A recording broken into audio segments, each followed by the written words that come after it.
अब आपको बता रहे हैं एसएसपी जिला कोरंगी हसन सरदार नियाजी की हिदायत पर अमल दरामद करते हुए SHO Zaman town sub inspector Malik Aamir का इतवार बाजार ग्राउंड के करीब 2 स्ट्रीट क्रिमिनल से मुकाबला।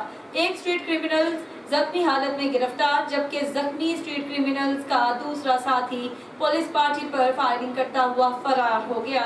इस हवाले से मजीद तफसीलात जानते हैं कराची से हमारे नुमाइंदे जावेद महमूद अराई से। जी जावेद, क्या तफसीलात हैं आपके पास, आगाह कीजिएगा।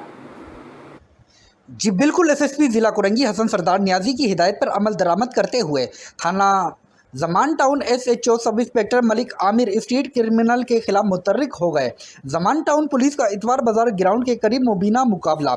शहरियों से लूट मार करके फरार होने वाले डिकैतों से पुलिस का आमना सामना।